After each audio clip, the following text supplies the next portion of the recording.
how's it going? Today we are going through the creative module in the 2023 No Fluff Masterclass.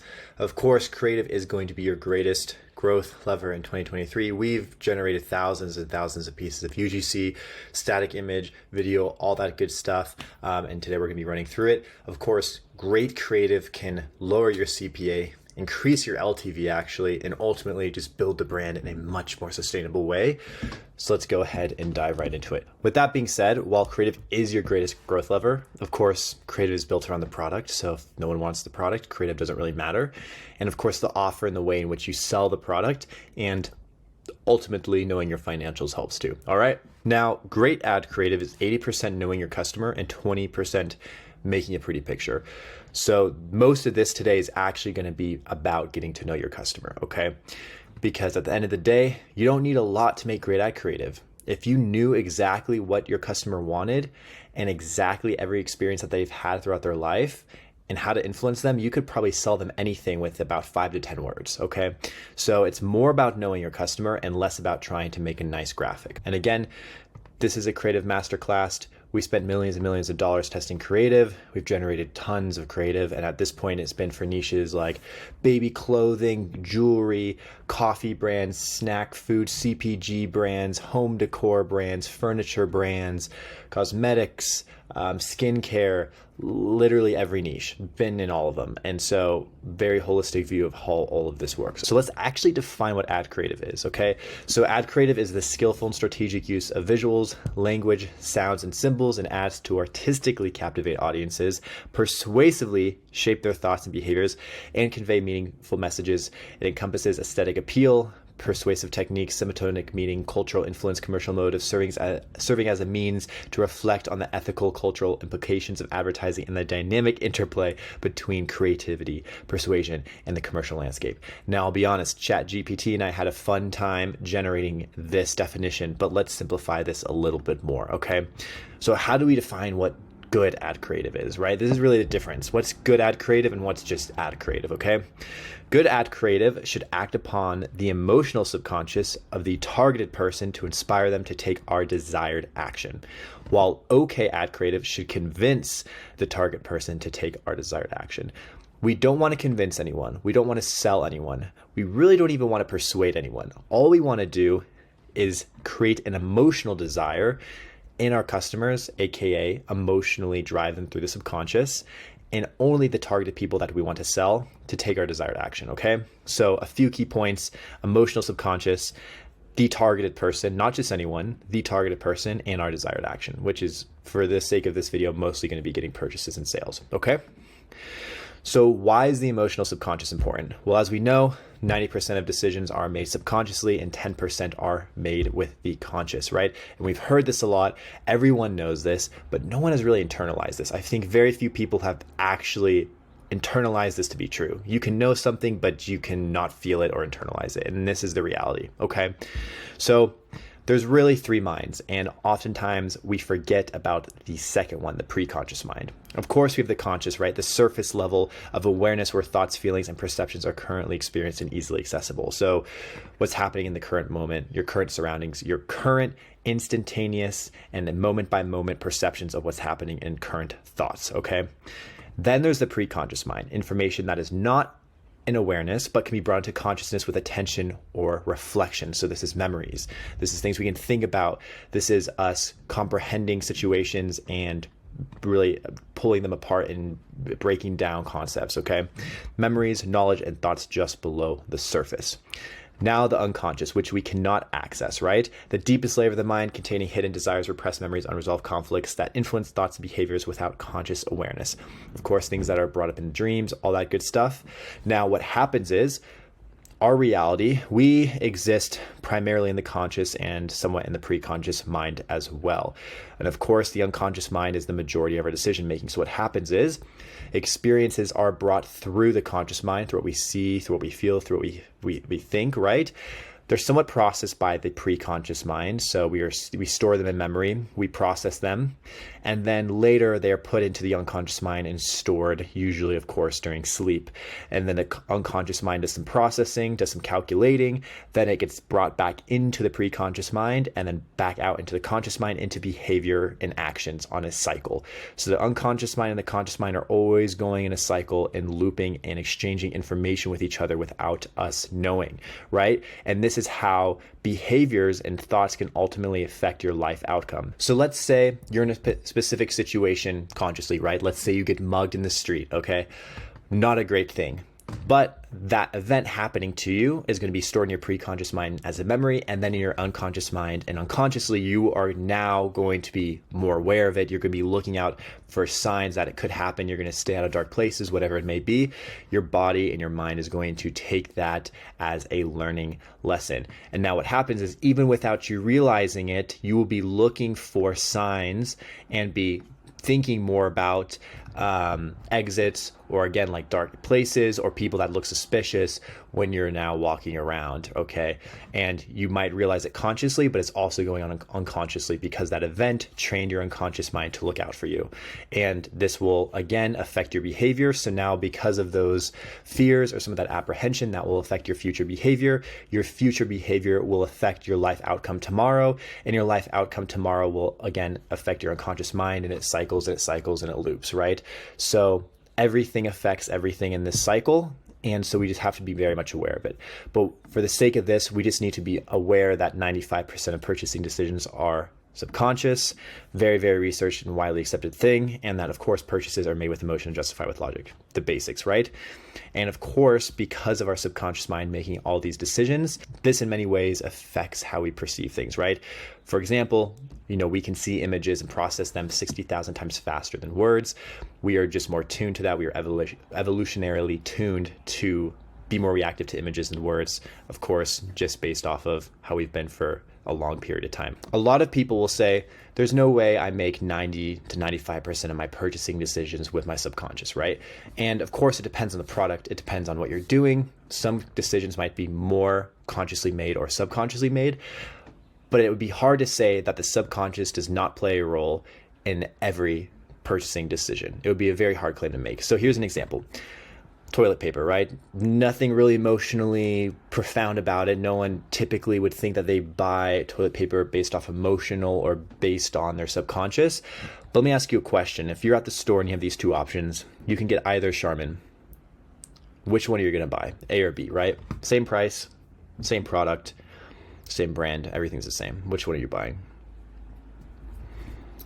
Most people, around 80 to 90%, would actually say they buy the first one. They buy Charmin A. Why? Most will say this one looks older, it's faded, it looks not as clean, maybe it's a little bit dirty, and therefore I want to buy A. That's how they consciously explain their purchasing behavior. But then when you dig deeper and you ask, why is it that this looking older or faded, why would that affect the quality of the toilet paper? Toilet paper doesn't expire. It's not food. It's just paper. It'll last a very long time. It's just paper. So why would you not buy this one? Well, if you're given the choice and it's the same price, I'd rather have the one that looks newer. But again, logically, why is the newer paper better? Is it going to decompose in the package? So, right, when you try to explain your subconscious really inclinations, it often doesn't logically make a whole lot of sense. It can kind of sound like it makes sense, but the more you dig and the more you try to explain why bright colors mean something's better because maybe it's newer, it really just doesn't logically end up making a lot of sense, right? And so what we find is subconsciously we're just tuned to like things that are brighter. We're subconsciously tuned to like things that are newer based off our past experiences. Consciously, if you try to logically explain why this one's better and explain logically why bright colors are better and why it matters that you have newer toilet paper, it's pretty hard to do. So this is a great example of how a simple purchase decision that you normally would not associate with a subconscious or emotional driver can actually, in fact, be influenced by the subconscious and emotional driver, okay? And so what we can see here is that every little thing can affect your purchasing decision.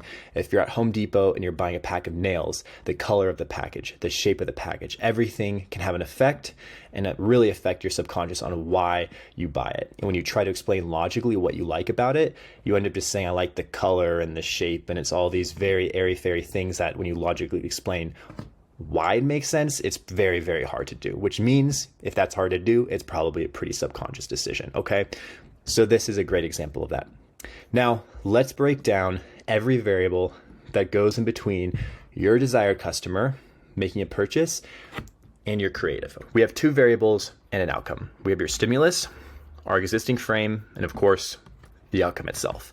Now, our stimulus is our ad creative, our sound, our message, our symbols, every single variable in this, every color, every pixel, every word, every meaning, everything in this is a piece of data, and this is the stimulus, right?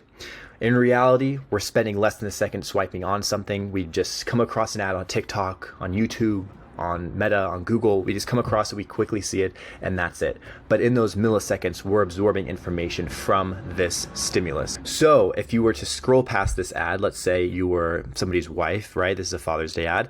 You might see that, hey, the wallet here is smaller, lifetime guarantee. I might see that. I might notice that it's a bright, modern, expensive, minimal aesthetic. Those are kind of the emotions evoked and the feeling I get from when I scroll past it. Might notice the 40% off, and I might notice these hearts, which draws my eyes into the fact that it says he loves it. That can all be absorbed in a matter of milliseconds when just scrolling past this. These are all the things you can absorb. You might not realize it, but these are things that you see and don't think about, but again, absorb. That's more of your pre-conscious mind, okay? Then we have our existing frame, right? And our existing frame is every single experience, memory, emotion ever felt built into your brain, right? So all your cultural and social conditioning, your current emotional states can actually affect your existing frame. What you ate this morning can affect your mood and therefore can affect your emotional state and therefore your decision making and purchasing decisions. Literally the food, right? And current environmental clues, like so where you are, your environment can affect your purchasing behavior. Your personal beliefs and attitudes held true, so your values and beliefs of how the world works, what you fundamentally believe to be true. Cognitive biases, heuristics, and many, many more things. Really, everything's a variable. Everything you've ate, everything you've ever felt, everything you've ever thought builds this existing frame, and your customers are the exact same. So what happens is our stimulus is presented to our existing frame. This information is filtered through, and we have our outcome. So maybe in this example, our existing frame is a 30-year-old woman, urban, working professional, married to another working professional, urban guy. Cool. And in this case, she's looking for a Father's Day gift, right? They have two kids. She comes across the ad. She's been shopping for a gift for a while, and all of a sudden she says, oh, I now have a bit of an inspiration for a gift. She gets a feeling of excitement because she's like, oh, I found it. This is it. She feels a little bit of relief from that because she finally found something. Maybe she's kind of envisioning what it's like when he opens the gift and what's to come when he opens that gift, right? And then those are the emotions she's feeling after seeing this ad, because that desire for a gift was already there. The perfect opportunity was presented to her. This ultimately created that emotional peak because she realized she found it and it makes sense to her. And then she logically justifies all these emotions by saying, oh, and it also has a risk-free trial, it's lifetime guarantee, and all these other people have also liked it, so it must be good. This is a safe bet, right? This is what happens. This is all happening in a matter of milliseconds. All these feelings in a small way or in a big way, either way, happening in a very short period of time, and then also quickly being justified with some of these more logical factors here. This is the reality of ad creative. This is how it works, okay? And we can also break this down for my people that are a little more number-based, right? So we could consider every single thing in this creative, in this stimulus, a variable. Every pixel, every word, every grouping of pixels, everything together and separate can be considered a variable. So the fact that there's bright colors could be a variable. The fact that this is brown could be a variable. The fact that it says husband loves could be a variable. The fact that Andrea has blonde hair in this picture could be considered a variable, right?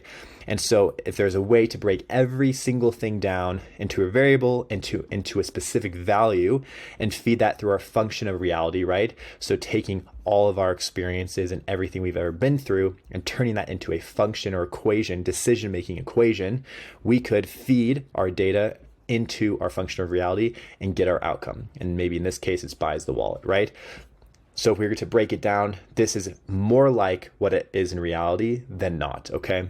And of course, these are just the same representation of the exact same model, okay? So there's two truths here. The whole point of this is to show you that every pixel and every sound and making of an ad is data. Everything matters. Everything matters, okay? And every moment of your existence creates your function of reality, right? So between these, there's hundreds and hundreds of billions of variables to account for between the two. That's the only way to know what stimulus or creative needs to be presented to what frame or human to create your desired outcome is to test it in the market. This is why you just have to test creative, because there's too many variables to account for between the two to understand what's going to happen, okay? That's the only way. Now, of course, there's things that matter way more than others, right? So the leftmost pixel on your creative does not matter as much as the overall message, but it's more true to say that everything matters than nothing matters. How can we create ad creative that emotionally inspires the subconscious of the desired people to take our desired action? It all comes down to understanding our customer's existing frame and function of reality. So let's first figure out how we can go ahead and influence this existing frame in order to take our desired action. Now, there's only one question we need to find the answer to in order to influence the subconscious of our desired person.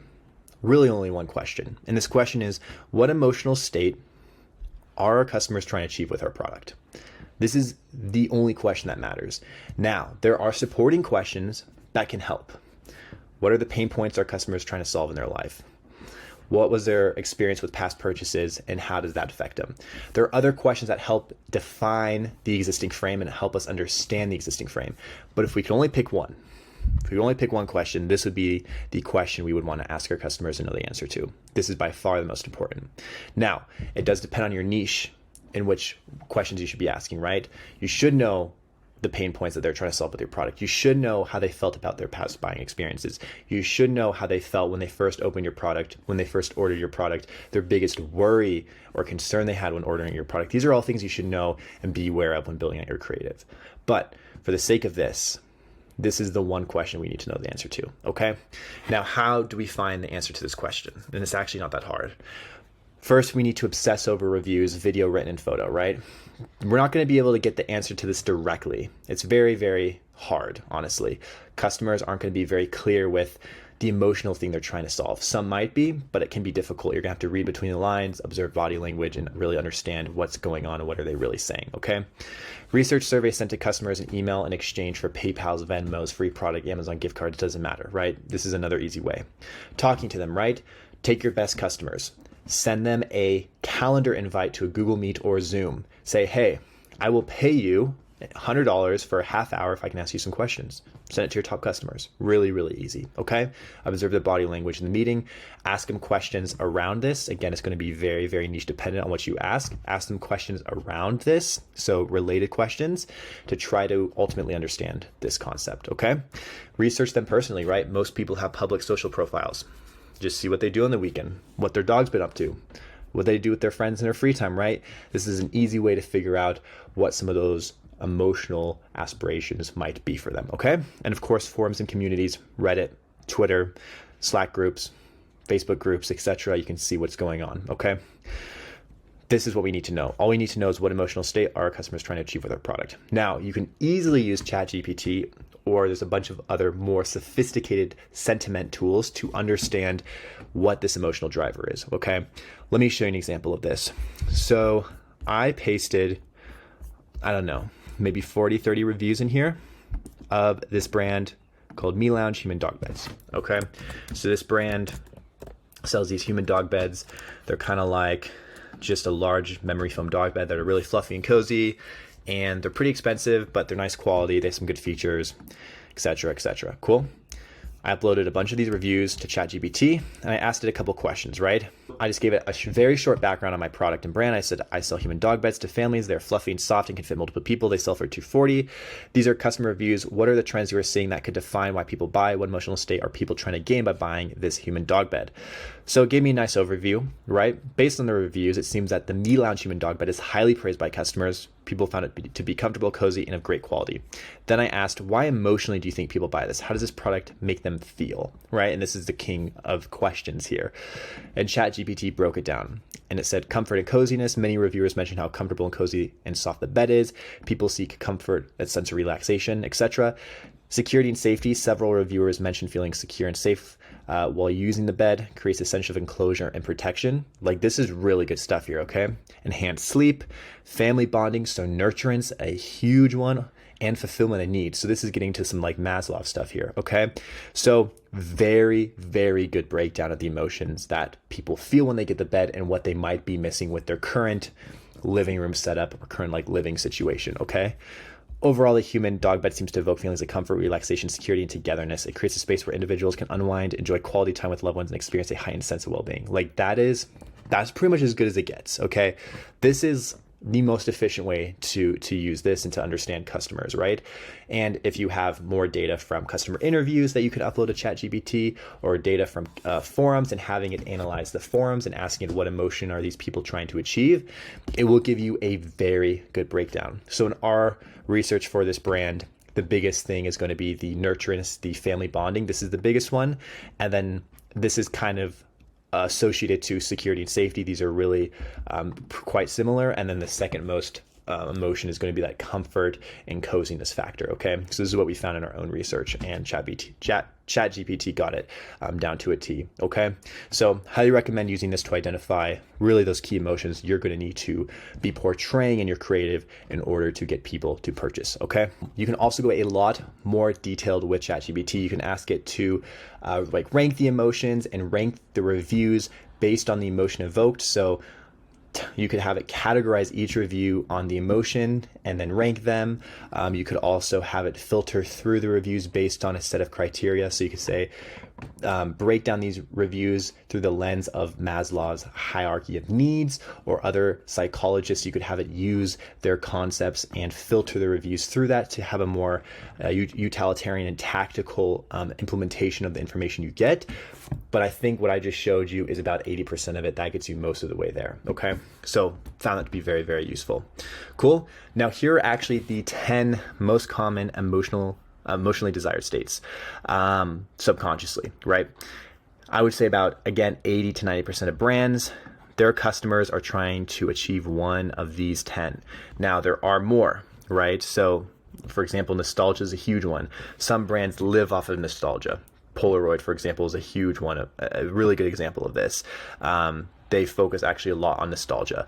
So you have to read reviews. It's going to depend on the niche, which emotion people are trying to get. Use ChatGPT and really just identify your top 3 desired states and then narrow it down to one from there, okay? So for example, home decor brands, home furniture brands, one of the biggest emotional drivers is going to be a sense of a creative output, which is partially self-actualization, but it's mostly a sense of a creative expression, which is this entire own thing, okay? But really the top 10 are standing out. So fashion brands, automotive brands are usually in here. Feeling of freedom, outdoor brands, travel brands are usually in here. Feelings of security, I just went through. This is actually a big security focused product and brand. Feelings of belonging, right? Self-actualization, so achieving your ideal self. Finding success, and this can be in a lot of different facets. Feeling a sense of thrill or pleasure, right? Nurturance, so nurturing someone or being nurtured. And empowerment, feeling empowered, being given almost a status of authority and power. And then esteem, right? So most products are going to fall into one of these 10. Most of you watching, your product will be in one of these 10. That being said, go through your reviews, use ChatGPT and see what's going on, okay? Perfect. So step 1 to understanding our existing frame, identify that emotional desired state, because everything in our creative is going to revolve around that, okay? Perfect. Now, the second thing we need to understand is our market's state of product awareness and the state of our market's sophistication, right? So there's really a three-piece relationship here. The relationship between your product and your competitors, the relationship between your competitors and your target market, and the relationship between you and your target market. This isn't a triangle, and this is a relationship, and you have to be very aware of what your competitors are doing, what that current market looks like, how your customers are or your target market isn't currently interacting with your competitors, and then how you should be interacting with your competitors and your target market. So what differentiates you between your competitors and how you can frame that to work better in your favor between you and your target market, okay?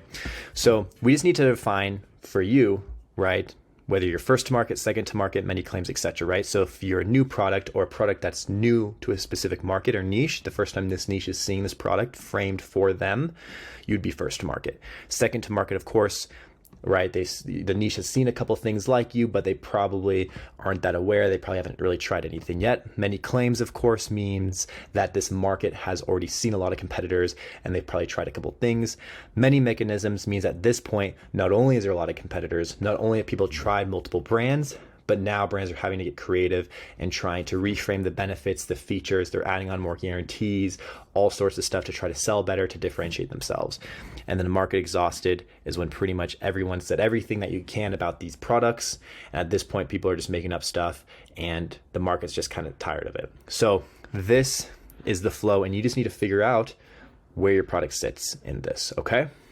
Now, the second thing we need to understand is the state of product awareness. So just how aware is a prospect not only of you, but how aware is a prospect aware of their desire for the thing that you're solving or the emotion that you're trying to give your customer in the first place? So unaware, of course, is the prospect is either not aware of his desire or his need and won't honestly admit it. So at this point, you need to try to help them realize that they have a desire, or realize that they have a need first and foremost, right? Need aware is when the prospect has a need, right? So they realize they need something cognitively, but they don't feel that they need it, and recognize that need immediately. Then, of course, problem aware, the prospect recognizes his desire, but isn't aware of a way to satisfy it. So at this point, they know they need it, they feel that they need it, but they don't know how to solve this need. They don't know how to get to that emotional state, right? So someone could feel that they aren't that, so an example with this product, right? Someone could feel that they want to be closer to their family, know that they should be closer to the family because that's the right thing to do for whatever reason to them logically. They should feel that they feel that they want to be more safe and secure, right? But they don't know how to get that yet.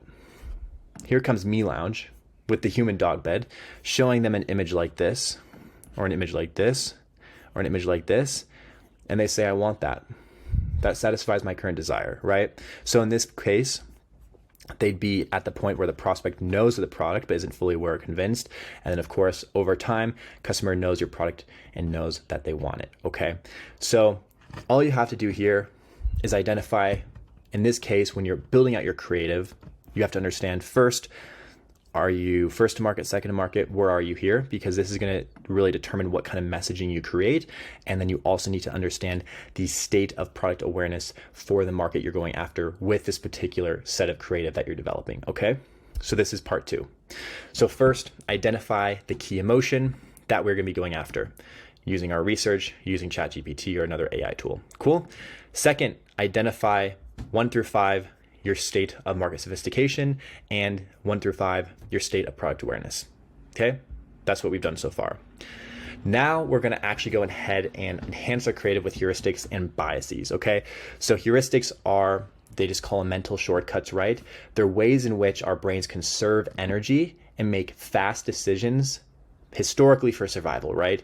So a common example of this is you see two people, someone in a hoodie, someone in a flannel. Typically, your brain is going to be more aware and you're going to be subconsciously kind of watching the person more in this hoodie at night with the hood up, other than the person in the flannel where you can kind of see their face and see their head.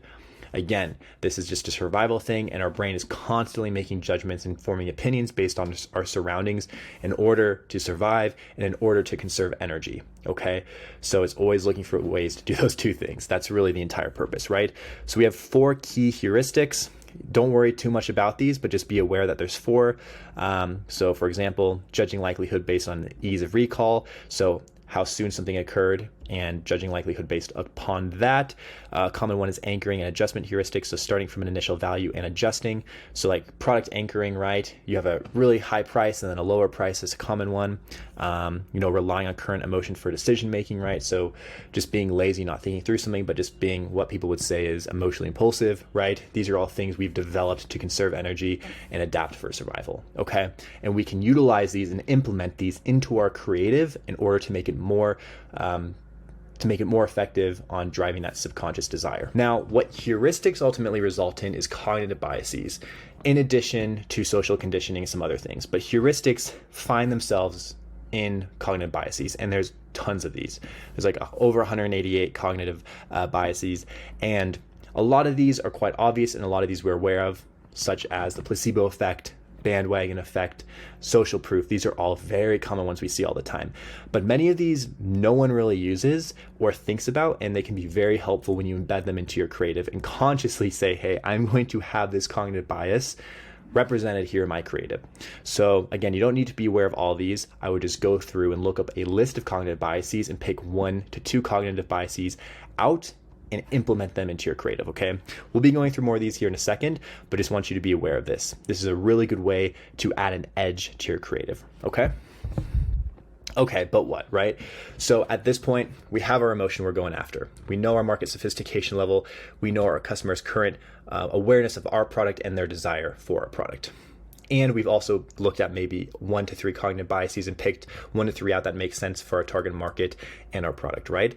So one thing about cognitive biases is that different target markets are more susceptible to different cognitive biases. For example, it's typical that an older person is going to be less inclined to be susceptible to the bandwagon effect versus younger people. Younger people, again, they just aren't as developed. They have less experience, so they can be more susceptible to different cognitive biases. Same thing with older people. Depends on the time you grew up in, depends on your environment you grew up in. It's dependent on your target market, which cognitive biases they're more susceptible to. So again, this goes back to reading customer reviews, knowing your customer and why they do things, okay? So how do we go ahead and actually combine that desired emotional state, market sophistication, market product and desire awareness, and our cognitive biases all together, okay? So let's go through some examples of ads that do have many of these elements present. So the first ad here is from nuts.com. They sell nuts and snacks. In this case, they're focused on selling pistachios, right? That's the product. Their target market is people that like pistachios, right? People that like snacks, so we think. Here we just have a close-up of the pistachios, some features and benefits, healthy fats, beneficial omega-3s, and then rich and dang, I look good, right? So this is a double meaning, as if the pistachio is talking from the close-up saying, hey, this pistachio is like really good up close, but it's also inferring that by eating these pistachios, you will look good, right? Subconsciously, it's inferring that. It doesn't say it. It doesn't say you're going to look good by eating these, but it says rich and dang, I look good in the context of that these have some healthy nutrients in them, which might help you look better, right? By eating these healthy nutrients. So what's going on here is, number one, they're very aware of the market sophistication.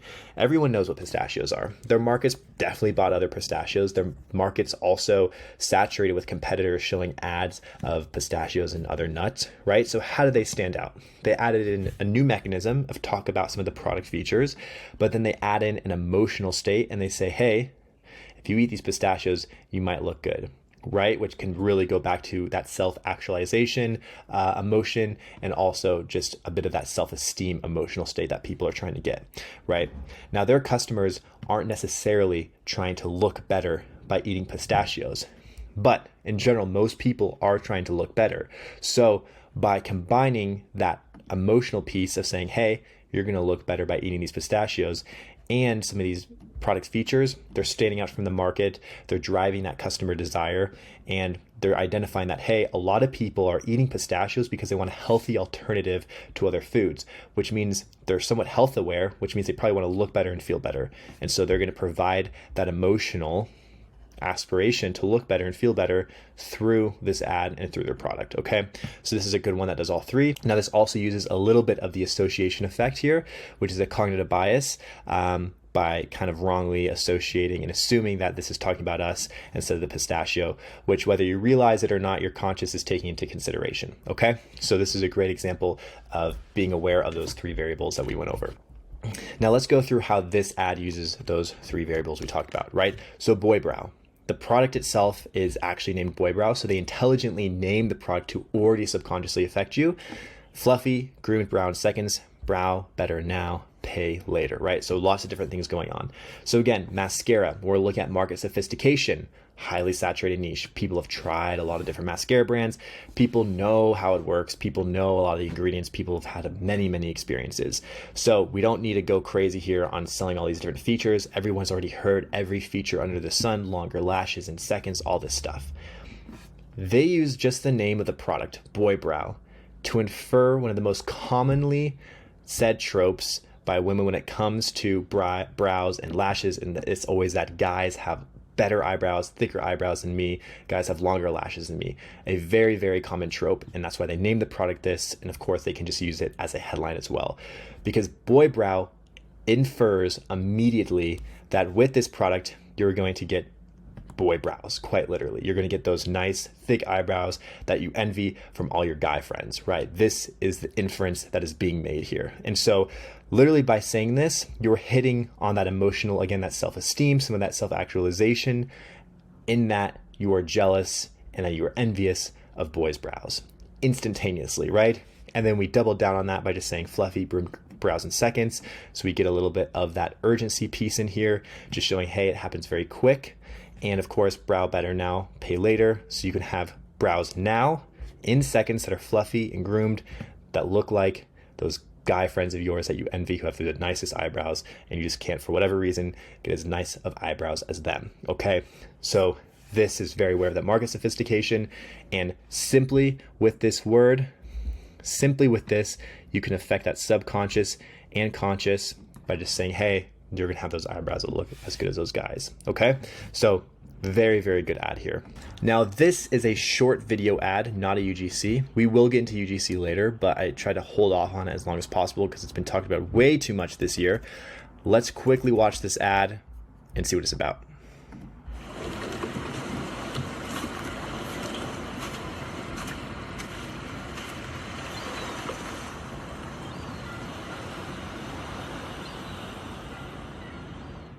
Okay, let's watch it one more time because there's a lot going on here.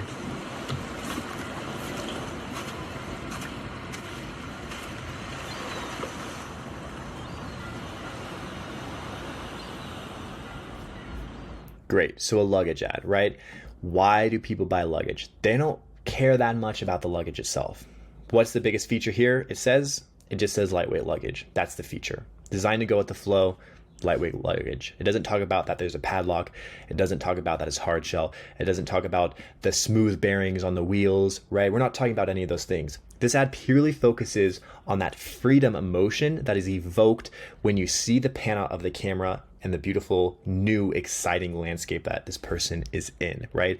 They find that most people buy their products in order to find that freedom and in order to get that sense of thrill and excitement through traveling, right? Those two emotions we talked about earlier. So in this ad, all they do is just show that arrival the second you get there, what it feels like and what it looks like. The product is secondary. The product's lightweight, it goes with the flow, but it's about the location you're in, and it's about getting you that sense of freedom. And that's what this does, and that's the main emotion that this evokes in people who have inherently a desire to travel.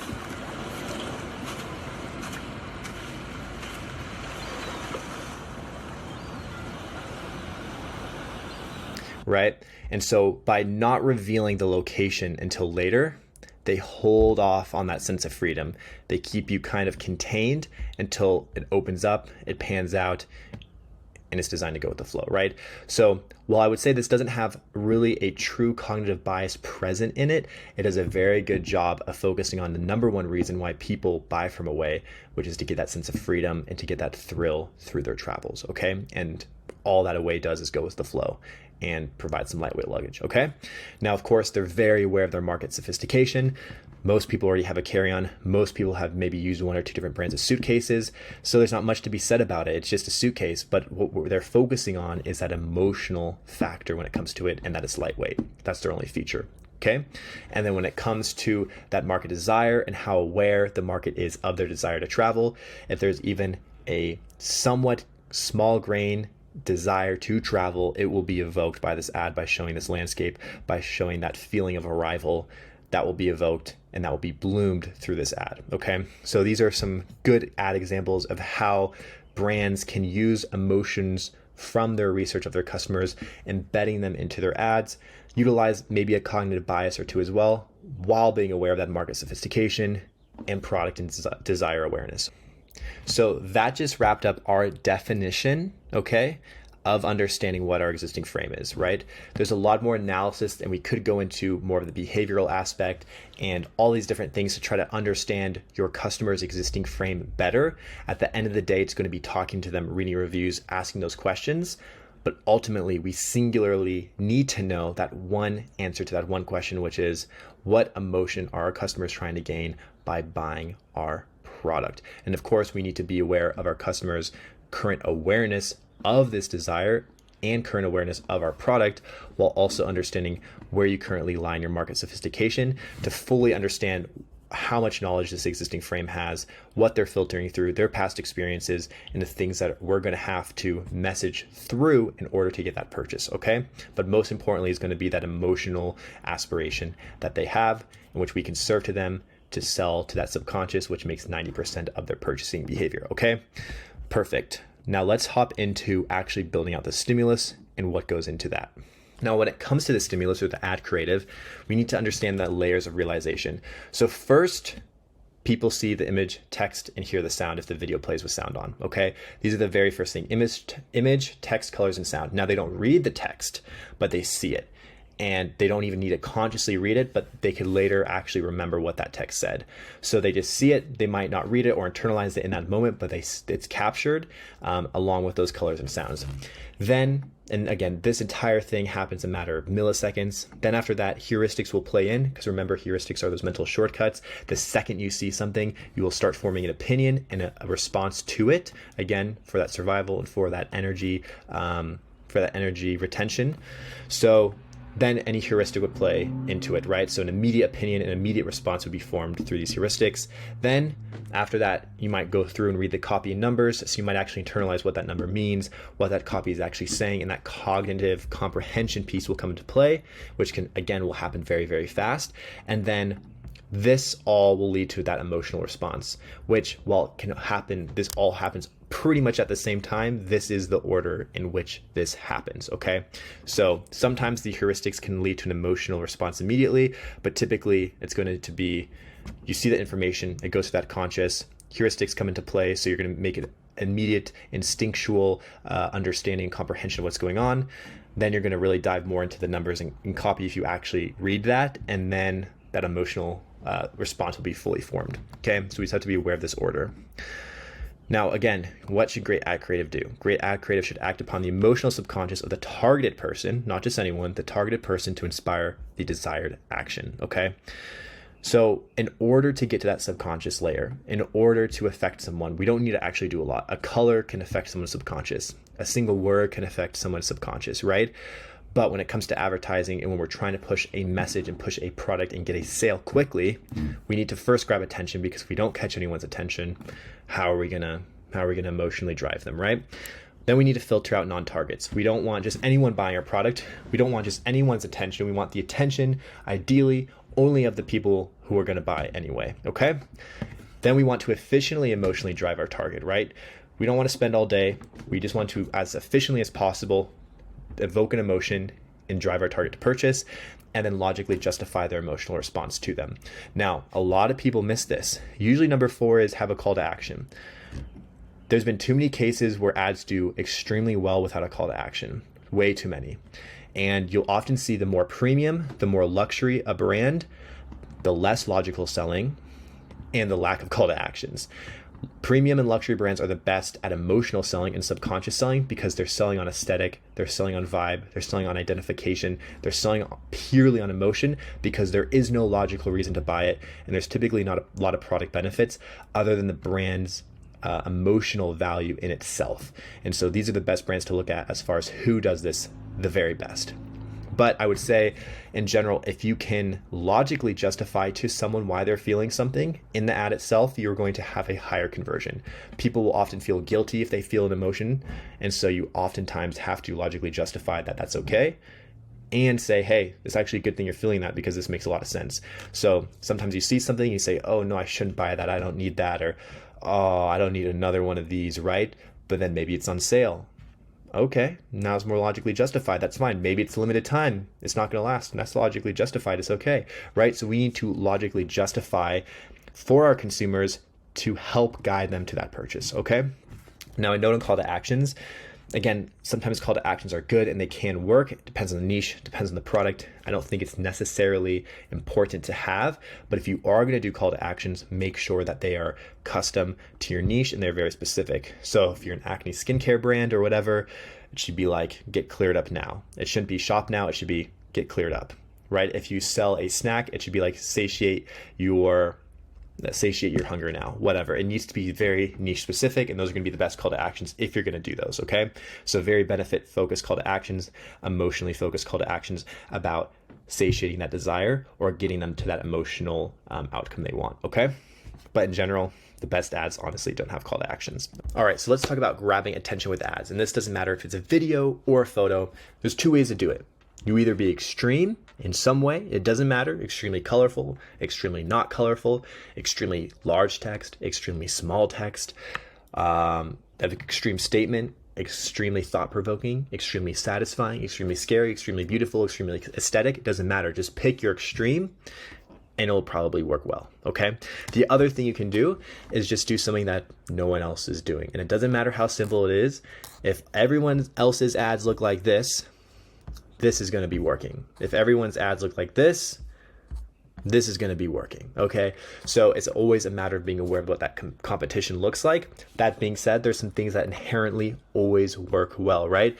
So if everyone's ads had a very satisfying hook, so maybe someone like squeezing some like slime or whatever it may be, that typically will always work. They're just some innate human desires that when you see it, you just have to watch it. Bright colors, for example, people are always going to look at bright colors. Like it's never not going to work that well. That being said, it might not work as well when everyone's doing it, but it will still always work, okay? So if no one's doing it, go ahead, do something innovative. This is going to be a huge growth lever. Otherwise, you can do something very extreme in any which way you want. And even if everyone else is doing this extreme as well, it will still work because it's probably just an innate thing that is just a human evolutionary desire, and there's nothing you can do about it. It will always work, okay? So obviously this ad is an extreme in a few ways, though this is actually becoming less extreme because more brands are doing stuff like this. That being said, they have the huge warp text, pretty extreme, very large. The message itself, haven't pooped in 5 days, like that's pretty extreme. Really bright colors. The product itself is literally glowing. The way they could do this is only through like shining a flashlight under it to get that glow. So extremely bright colors, extremely unnatural looking product, and extremely large text with an extreme statement. Like that's pretty much there. Now, of course, if everyone was doing ads like this in the supplement niche, it would still probably work because extreme usually just works no matter what, but it wouldn't work as well because everyone else is doing it, right? So here comes Avi, another supplement, right? Collagen protein. Very basic, just a little sticky note with some check marks. This worked really, really well for them. Of course, they do have more ads like this, but at the end of the day, they just did something different and it was simple and it works. So do something different, do something extreme. Those are the ways you're going to grab attention. Now let's go through filtering out our non-targets. So there's two ways to filter out non-targets, explicitly or implicitly, which is not spelled right here, but really it's just about being clear enough about what's going on and what you're selling. You'd be surprised about how many ads are just not really clear with what's going on. And if you want to get a return today, if you want to get sales today, you're going to be very clear today into who this product is for. Because if you're not, people are going to get confused, and people have such limited attention that they don't have time to be confused, okay? So you have to be very clear about what you're selling and to who you are selling it to. So implicitly, of course, this is very implicit. It's very clear who this is for. It doesn't have to say if you haven't pooped in 5 days, you can see who this is for. And so this is very implicit. If you're selling a more complex product that requires a little bit more filtering as far as who's qualified and who's not, then you have to do a customer call out in the headline or in the text on the ad or in the first couple seconds of the video where you call out who the customer's for. Hey, if you're losing your hair and you're under the age of 35, this is for you. Okay, if it's more specific. Otherwise, you can just do implicit filtering, all right? So just be clear about what's going on. Now, with that said, there are ads that perform that are very unclear about what's going on, what's being sold, or who it's for. Now, these pretty much just live off of the fact that it's a curiosity factor. They thrive off that. But typically, if you're more of a direct response brand and you're trying to get a return today, this is not gonna be the best option. Though again, if no one else is doing it, it can work pretty well, okay? So of course we have the Coinbase ad from the Super Bowl where they just had a colorful QR code that goes to their website bouncing around. No one knew what this was for, so of course everyone scanned it to figure it out, so the curiosity factor. But what people don't realize is they actually live very much off of the really a nostalgia factor. And so they're actually qualifying people a little bit through the nostalgia factor because this was obviously what old DVD players did, what old VCRs did, where they had the logo bouncing around the screen. So if you did come from the day where VCRs and DVD players and some of these other things did this, you would actually get nostalgic from this ad, especially with the music, because you'd be like, oh, I remember when my VCR did this when I was a kid or whatever. And so this kind of qualifies people to actually be more in like their 30s, late 20s, mid 20s to 30s to 40s, 50s, for people that would be qualified to get that nostalgia feeling from this ad. And so they might be a little bit more likely to scan it. Also, you can't be that old because you have to be young enough to know what a QR code is and know how to use your phone to scan it. So this actually does implicitly target who it's for, but for the most part, it's a pretty open-ended ad. But of course, things like this work. You're living off curiosity factor, but usually you want to be pretty clear in what you're selling and who you're selling it for. Let's get into efficiently, emotionally driving our target, right? So we've already gone through how you catch attention, you be extreme, or you just be different, right? We've gone through how you filter people out explicitly or implicitly, or you don't at all, like we see with the Coinbase. Then we're going to go through now, of course, efficiently, emotionally driving our target, which is the biggest one. So of course, we need to embed our customers' emotional aspirations. So that 1 to 3 emotional states that we identified from our customer research, we need to embed that in a cognitive bias or two based on our feedback into images, colors, our words, our headlines, and our fonts. All that needs to be accounted for in the entire presentation of our creative, okay? And there's no great way to do this other than brainstorming. So here's what we do. We take our emotion, let's say we're going to take our nurturing emotion, right? We identify that's the biggest one that people want. What we're going to do is we're going to brainstorm 22 ways that that emotion could be displayed in either a video or an image. We're just going to imagine it and imagine that situation or what's going on in that image, the people in it, the words in it, all that kind of thing. Then we're going to think of just 22 ways that it could be written, that we could summarize that entire emotional image or that entire emotional situation or that entire creative into just text. So just copy, and then we're just doing just images. So 22 ways this emotion can be displayed in image for our brand, 22 ways that it can be written. And then after we do that, we'll go back and tack on our cognitive biases into those angles. Okay, so let me show you how this process works. And just a note on this, when we are building out creative and building out these concepts and these angles and really these headlines and just really the entire thing, expose yourself to inspiration, then isolate yourself and repeat. This is the best way to go about brainstorming. You get all your data, you get all your stimulus, and then go ahead and just let it sink in, let it soak.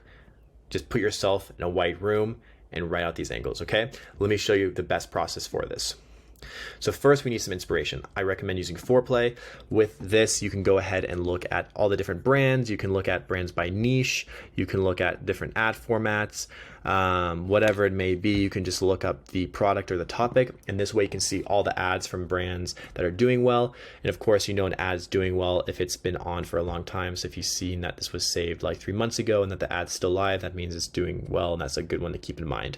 So kind of build an inspiration board and look at competitors, other people running ads with your same product and get inspired. Foreplay is not the only way. I highly recommend just looking on Instagram as well, and at ad libraries on TikTok, on Instagram, on Google, all this kind of stuff, looking at the actual platforms themselves. But Again, foreplay is one of the best ones, all right? Next is the brainstorm. So again, after we get exposed with foreplay and we kind of isolate ourselves with this sheet here so we can just kind of let everything soak. Again, we're going to want to keep in mind our customer persona, all that research we did and the things we got out of ChatGPT. We're going to want to keep all that in mind. We're going to want to keep in mind our market sophistication level, our market's desire awareness and product awareness level, all these different things.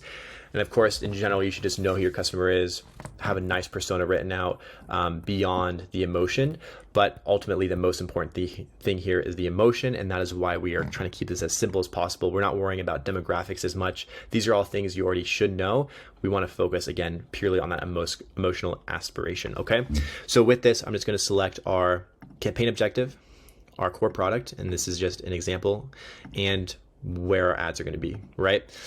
Then I'm going to pick our customer's core emotion. Our customers want to, in this case, feel empowered. So for this made up brand, I call it Sarah Supplements. We sell supplements to urban women between 25 to about 40.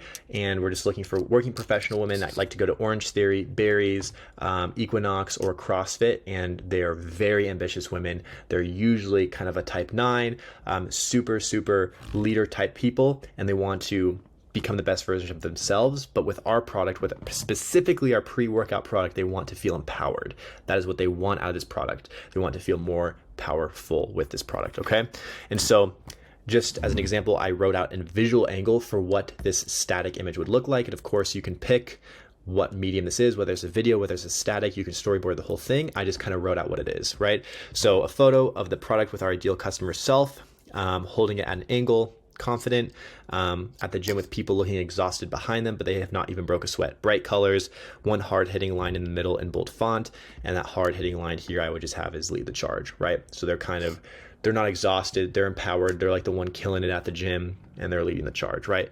So typically something that might not be associated with women as much, but in this case, I want this to make them feel empowered, so this is where I'm going with. And so very simple, and you can go as detailed as you want in these visual angles, but I would just write out, again, 22, and then you do 22 written angles, which just, the written angle is just a one-liner that summarizes the entire feeling you should get from the ad, right? And of course, selecting your medium. And of course, if you're doing a video, you're gonna have to like write up more of the scenes and break that down, but we'll get through that here in a second as well. Cool? And with this, we're just gonna wanna make sure that we understand how this creative grabs attention, how it filters out our non-customers, how it actually drives our customers to feel empowered, and how it logically justifies their emotions, right? And again, I don't include CTAs here because honestly, not that important, but if you want to add that, you can if you think that's super important for your niche and product. So here, how I would describe this gets attention would be through the bright colors, would be through the attractive, confident, and idealistic woman on the front. That would be how I would get attention. How it filters people out. Obviously, there's a woman on the front holding the pre-workout, so that kind of says who it's for. She's looking super fit, so it's not for women that are just going to be kind of doing a little bit of gym here and there. It's for people that are committed. Of course, we have people sweating and heaving in the background, so it filters out people who are not going to identify with that community. Again, how would this drive our customers to feel empowered? Of course, the bright colors, the confident woman not sweating, and really the distance and the contrast between how chilled out and big they're looking and how exhausted everyone else is looking behind them. That's going to make them feel empowered and say, hey, I want to be that person that is kind of in that situation at the gym, and I want to become her, right? That's going to make me feel empowered, and that pre-workout is going to make me become her who is empowered in this moment, okay? And then logically justifying, in this case, I would probably have some of the ingredients on the product and maybe some sort of offer on the product as well. So here in the visual angle to justify them feeling empowered, I would also say, 30-day money back guarantee maybe. I would say, hey, it comes with the BCAAs, a full stack of BCAAs.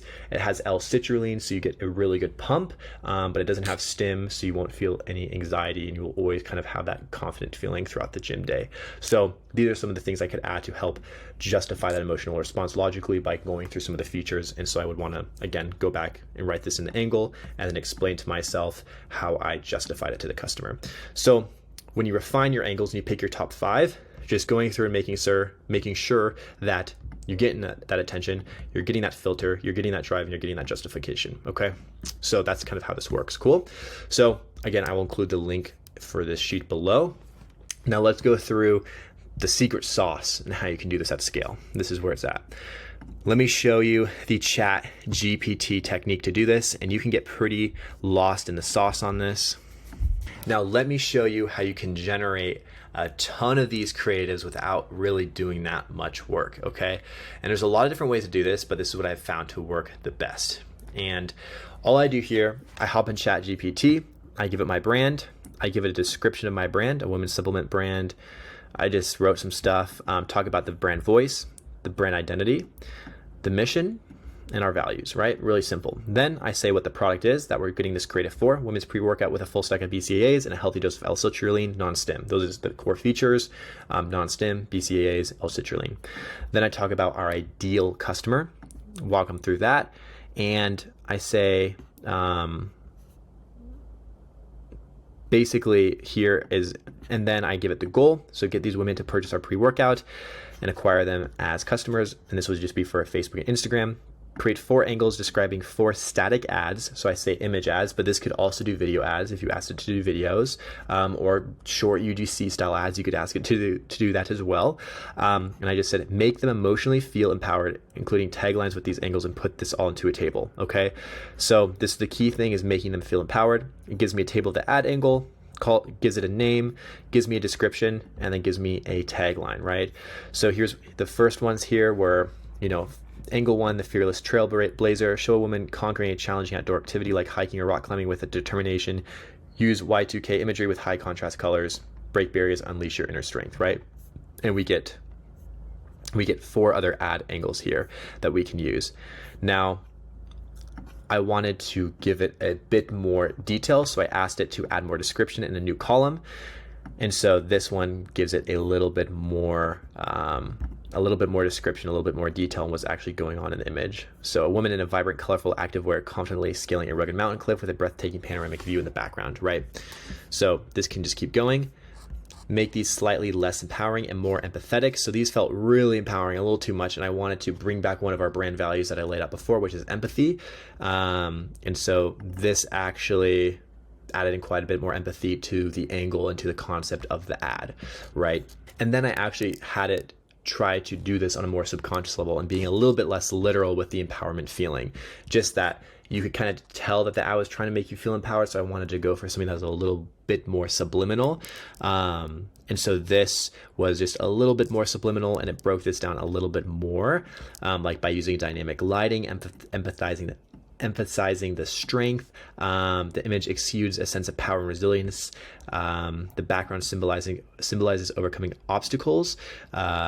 So all different things here in little ways that you can further get that feeling of empowerment across. Okay, so this is a really easy way to help you develop your angles. Okay. Now I also added in a section and asked it to add in our cognitive biases, because we wanted to add those in later. So I said, hey, maybe add in a cognitive bias into this. So this kind of defined the cognitive bias that we could use in this ad that would make sense. So it added in a bias for each of these as well. Okay, so really, really cool.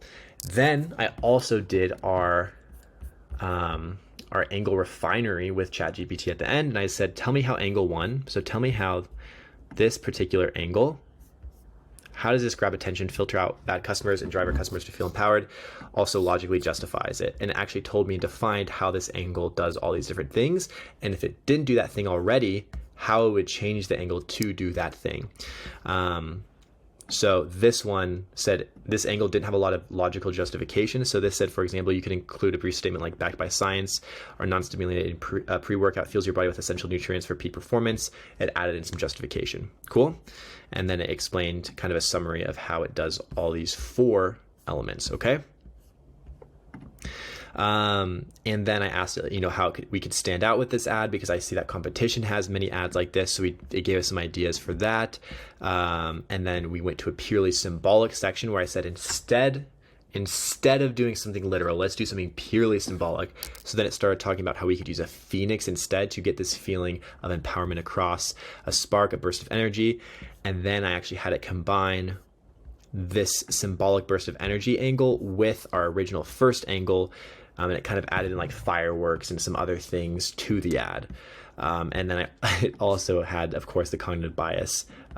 So we've gotten ChatGPT to start using cognitive biases, to start talking about how we're emotionally driving our customers. We're using it on a very deep level here. This is stuff that only like behavioral ad creatives would do before, but now we have ChatGPT doing it. So it's very, very effective, and we can just keep refining it by giving it more opinions and giving it more input. Of course, what you can do is after you create manually your 22 angles, you can upload it and say, hey, give me more angles like these, but make them even more empowering, make them even more relevant to my target market, etc., etc. So you could have it actually take your angles as inspiration and build more off of those. So I could just say, hey, make 3 angles like the ones I just gave you.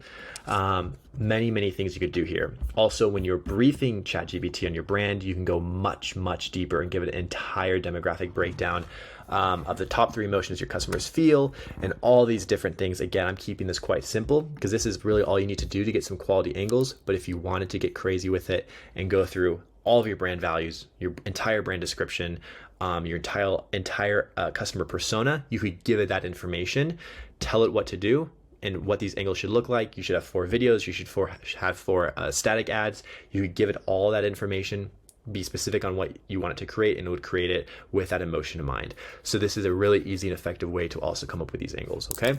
So I'd highly recommend using this. It's quick, it's easy, and the more detailed you are on your giving it information on your brand, on your target customer, on your product, and ultimately the angles you want it to produce with what emotion, it can be really great, especially when you start refining it as you saw me do down here. So very useful. I'll also include the link to these chats so you can kind of view them as well. All right, cool. So at this point, we should have developed, with the help of ChatGPT, at least 22 solid written and visual angles. You can do videos or maybe some photos, whatever you want to do. I would probably do one that's fully video and one that's fully statics.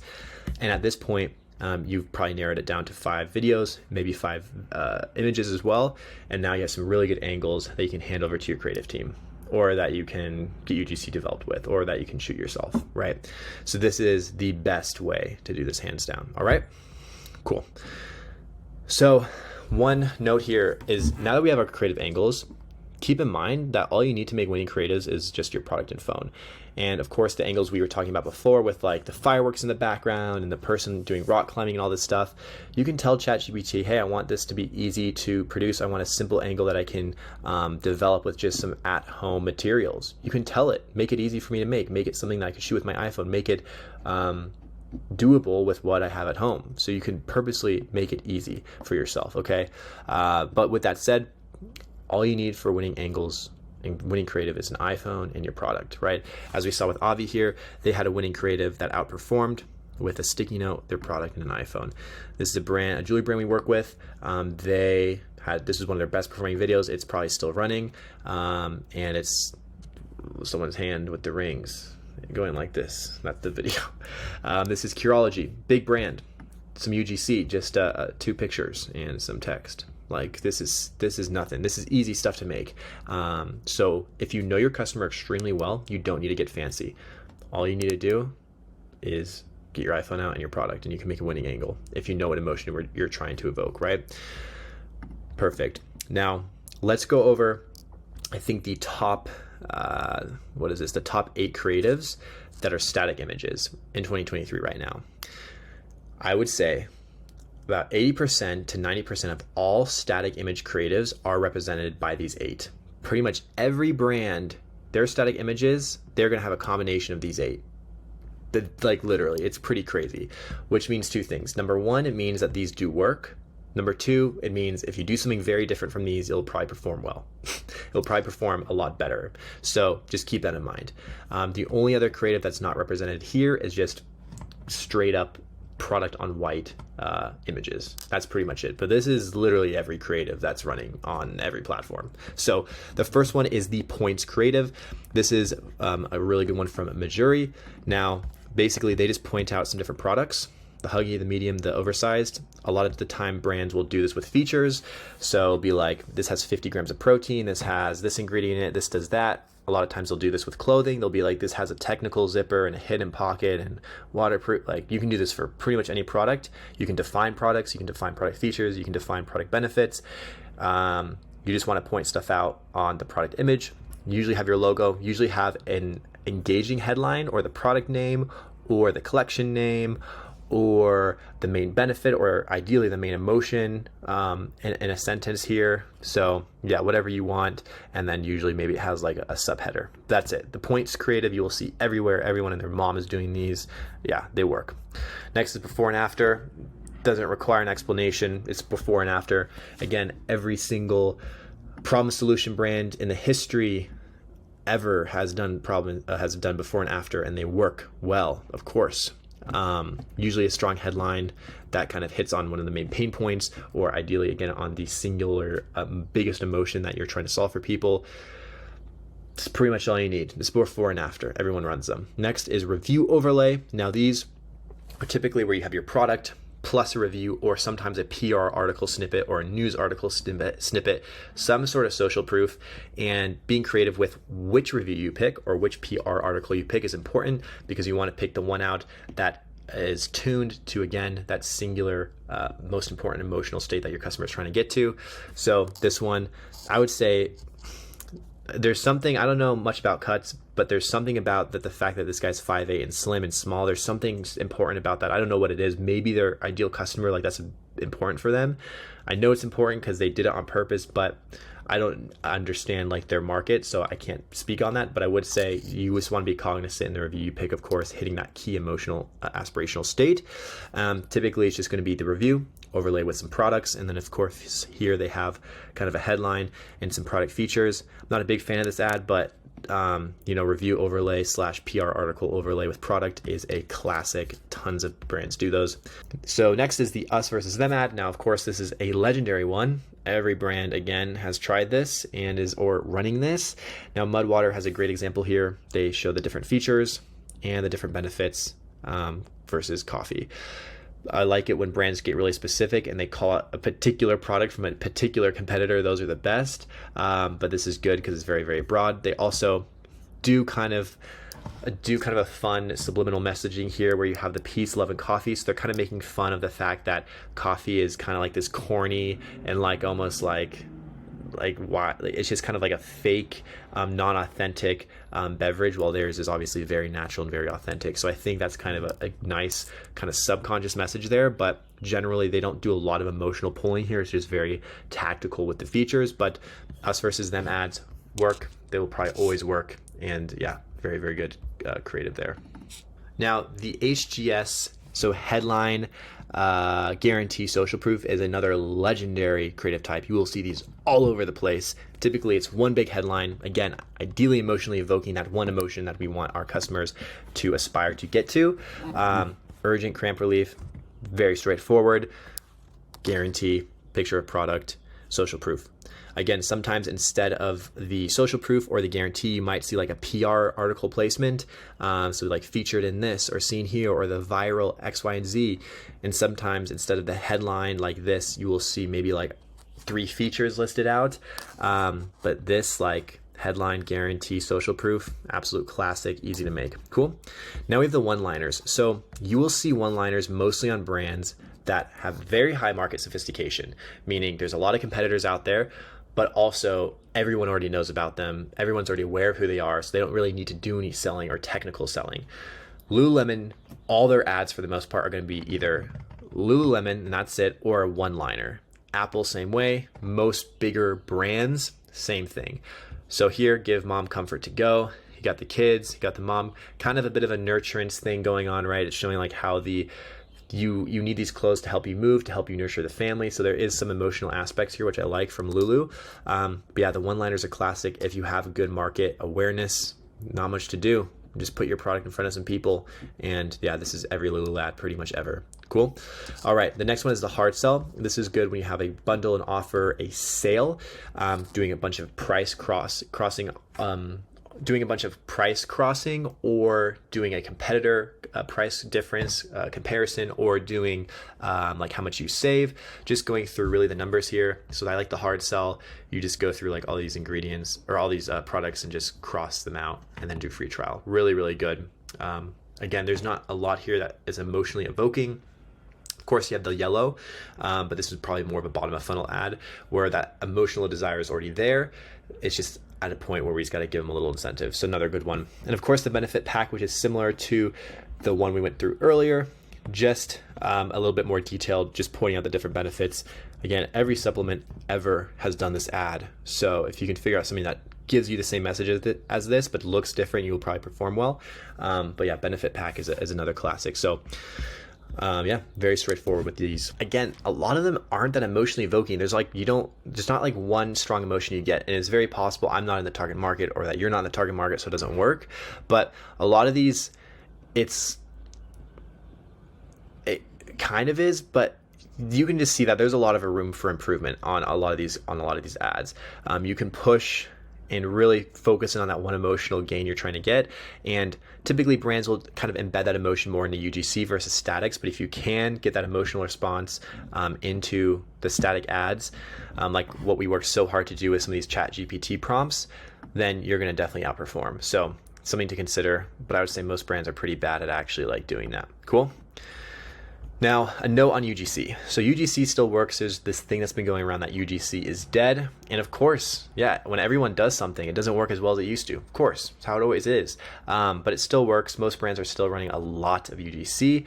It's just changing. And honestly, if you can do high production, it will stand out more. Because when everyone else is shooting stuff on their iPhones, when you're doing a more high production video, it will actually probably stand out more because people just aren't as used to it anymore when it comes to the social aspect. So definitely still works. Again, best places currently to get UGC. If you just want to give UGC creators those angles that we developed like in ChatGPT. Best places, of course, organic creators is always going to be one of the best places. Just finding people who you like on the platforms you're advertising to, who make content organically and just reaching out old school. Those guys, usually better prices.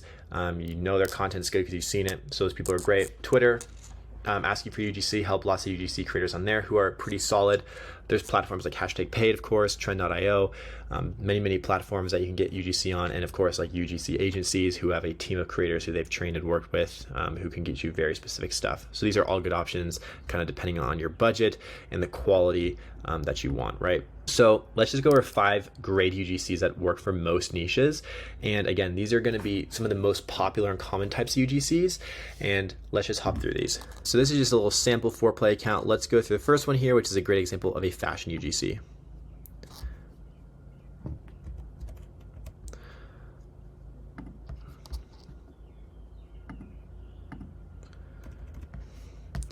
Yep, so literally this ad is just showing off the different pieces from different angles and kind of an idealistic model for the target market.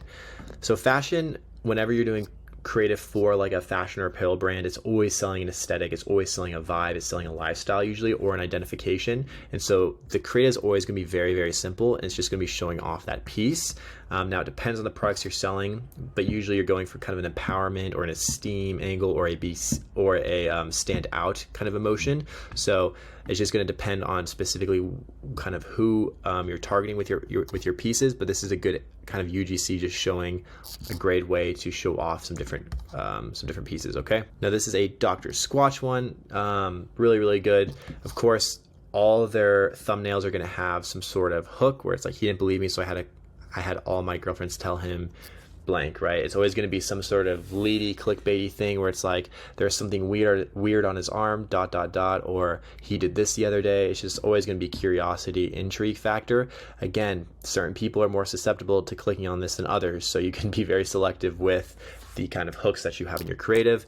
If you're a 50-year-old guy who lives in Monaco in France, like you're not no, you don't care. But if it was like something more about yachts, and maybe we'd be clicking on it, right? So this is, again, we have to be aware of what hooks your target market. So of course in this one, it just goes through super fast cuts, tons of different people, tons of social proof. You need to exfoliate is kind of the headline here, right? And and then I noticed something on my boyfriend's arm, and then I looked it up, and it's like this whole dramatic and kind of intense thing.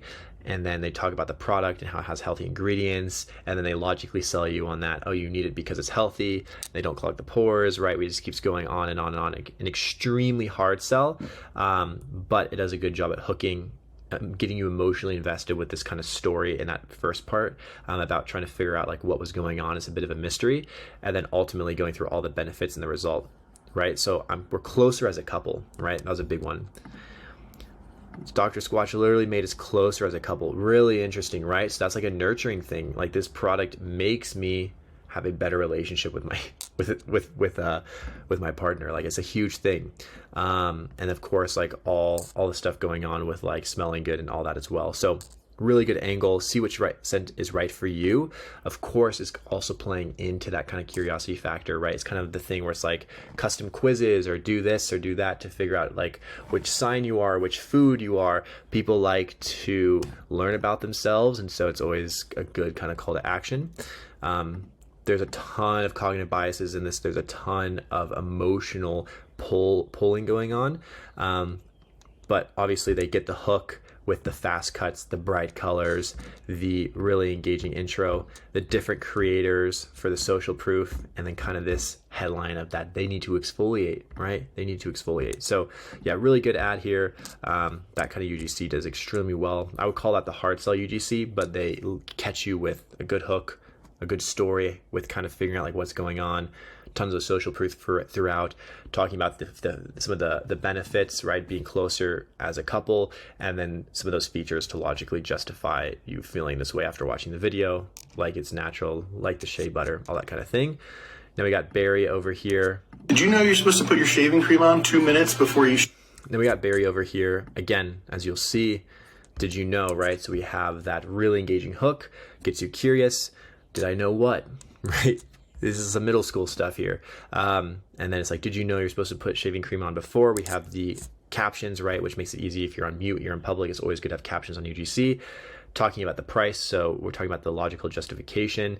Again, I don't think there's a lot of emotional selling going on in this ad, but it does work pretty well in showing kind of like an idealistic beard for a lot of guys, or an idealistic shave for a lot of guys, which can be good. Again, very, very logical. I think if they did do a more emotional selling, it would work better, but ultimately a solid UGC nonetheless. And this is a very, very common one where you hook people with a did you know, random fact, and this is what you're doing wrong with yourself. Cool. All right, now this is a magic spoon. Again, I used to do what, right? Again, we have that hook. These are doing really well, little caption overlays, and we have an engaging first image. Again, that's a good thing to note with all these. The first 3 seconds are engaging. We have the hook, of course, in the UGC. I used to skip breakfast because I didn't want to. Right, I used to skip breakfast. An engaging visual. Why is she throwing the donut out, right? That's what we're all asking. Oh, it's because she got something new, right? And we go through the video, some engaging screenshots, bright colors. We have, again, the caption overlay, some engaging visuals to keep us watching throughout. Very fast cuts, very quick, bunch of different scenes, up close, not up close, right? We're keeping it very, very static, or we're keeping it very dynamic. And as we see, really her story is before I found this cereal, I was eating like donuts, and then I discovered this, and then I felt better, and I felt better because it's low sugar and it was packed with protein. Get yours now. That's basically the ad. So this is a very common structure where it's like, I was doing this before, it resulted me in feeling bad, but then I found this, and this made me feel better, and the reason I feel better is because it has X, Y, and Z feature. Now I only do this. And that's the ad. So very, very common structure there, but again, it's effective at getting people to relate to it if they have, a similar problem to what's been talking about earlier in that ad. Cool. Now this is a good ad if you have a lot of product awareness. Really, really simple. Just basically focuses on some features and kind of an idealistic persona for the target demo. Again, doesn't do a great job at like emotionally motivating you. Again, you'll notice a lot of these ads, it's like, what emotion are they evoking? Like, this is like, what is this? Again, maybe we're not the right target market here, but it's just feature focused, and these can do well. We just have a little product overlay, text overlay of features, and then linking to the site, right? But I would recommend definitely thinking more about ads that have a bit more of an emotional factor, like the Dr. Squatch, where there's a lot more emotional driving going on. So definitely would consider that a better ad. Cool. Yeah, so those are just a few different types of UGCs that are working. Definitely recommend checking out Foreplay and looking at more in your niche as far as what's working there. In general, it's just about evoking that singular emotion. All UGC should just be evoking that one emotion that you pick out. That's all it comes back to. Again, have ChatGPT help you create those videos and you'll do very, very well. Perfect. So let's quickly go over how to measure creative performance and make iterations. We'll keep this short, right? We're gonna wrap this up clean. So there's a few metrics: thumb stop ratio, average watch time, completion rate, click-through rate, add to carts, ROAS / contribution margin / period contribution margin, some other kind of lower funnel metric, right? So thumb stop ratio is usually, if it's a video, 3-second views over impressions. Otherwise, you can do a ratio between like impressions and clicks, not click-throughs, but just clicks on the ad. So people that engaged with it, but we know they clearly saw the ad. It was more than just swiping past it. They clicked on it, but they didn't like click through. So that can be kind of a good replacement if it's a static ad. Instead of thumb stop ratio, it's just the click through on the ad, not click through rate, relative to the amount of people that seen it. So impressions relative to just clicks, not click through. That can be a good one. But for videos, thumb stop ratio, how many people stop to watch the first 3 seconds? So of course, this is a good measure of, right, how well did the actual hook work for you? How well that attention grabber work for you, right? So with UGC, of course, you have that 3-second hook. Of course, with static images, you just have the overall hook rate of the image, just overall how well does it stop the scroll. So that's just a good indicator of, hey, maybe you need a better 3-second hook, or maybe you need a better scroll stopping image, right? Very, very simple. Average watch time of the video, again, just how long people stay for. Now, averages are averages, they're not precise. So what's better is to actually break down, if you're doing videos, it by like 20% rate drop off, 50% rate drop off, 100% completion rate, all that. You just want to see where in the video people drop off.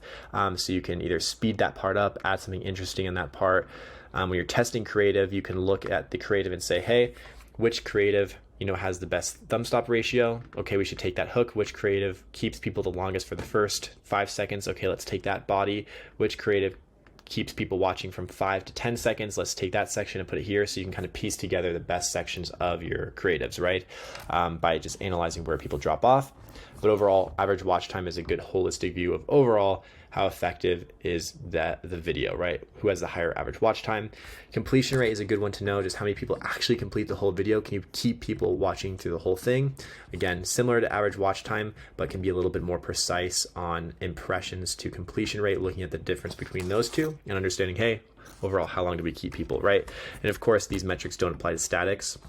Now, click-through rate, of course, does apply to static images and videos. Just how many unique people actually clicked on the ad, unique outbound click-through rate, how many people clicked on the ad to go to the site, just gives us a good indicator of that interest level after all these other metrics, right? Then add to carts. You could do add to carts, depends on your funnel, add to carts, add to payment infos, whatever. Just a lower funnel metric that shows, hey, from this creative, did it lead to someone being interested enough to consider buying, right? That's all we're trying to figure out.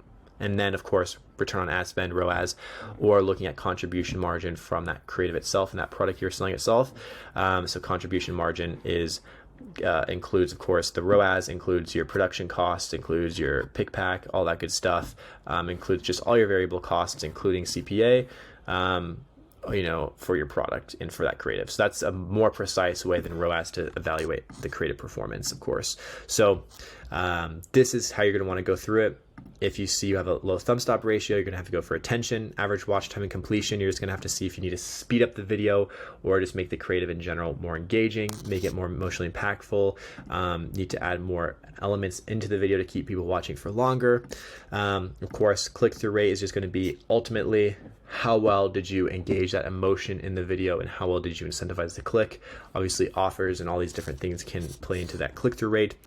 Add to cart rate and all this other stuff is more just relevant to more like the website and some other things, but ultimately when we're evaluating creative performance, nothing else matters other than ROAS or period contribution margin, or contribution margin on a 60 or 90 day LTV basis. that's pretty much all that matters, right? So this stuff can be a good indicator of a creative performing well, or it can help you troubleshoot where in your creative you need to improve. But it's not an indicator of success. The only indicator of success is how much money you take home from that creative. So that's why contribution margin is the best one to evaluate here. Cool. But yeah, just want to run through some of those key metrics that are important to keep in mind in troubleshooting and or just ultimately evaluating success, which is what really matters in the end. All right. Now, some people like rank creatives and do all this other stuff. I would highly recommend either using like Triple Whale Creative Cockpit, which will show you, of course, your creative performance over time and really break down some of these key metrics I just went over for you. I would highly recommend using that if you're already using Triple Whale for your contribution margin work and your pixel tracking. It's a nice little add-on there. Otherwise, you can use something like Motion, which gives you, creative performance and shows you the ROAS on each creative. It lets you evaluate it over time. You can just get a lot more detailed view of how your creatives are performing. And so if you're really trying to get into it and you're running a lot of creatives, probably like 20 or more, I would highly recommend getting Motion to evaluate your performance and or look at something like the Triple Whale Creative Cockpit if you already have Triple Whale running. So yeah, now of course this also mentions like conversion rate. There's a few other metrics that are important for your creative, but in general, all that matters is your contribution margin and your ROAS. Everything else is just an indicator of potential success and helping you make better creative iterations and figuring out where you need to improve upon. Great. And now obviously conversion rate on creative is also an important thing, which can be a good indicator of how well your ad actually qualified people and filtered the wrong people out, which you can track with Motion or Triple Whale Creative Cockpit as well. So that would be one that you might want to add in here kind of as a subsection to add to cart rate. But in general, we're just looking at creatives that are going to produce the most profit for us. The rest of this, of course, is just to evaluate where we can improve our creative and what area we need to work on. So yeah, very, very simple here. Not a lot to be said about creative metrics, all right?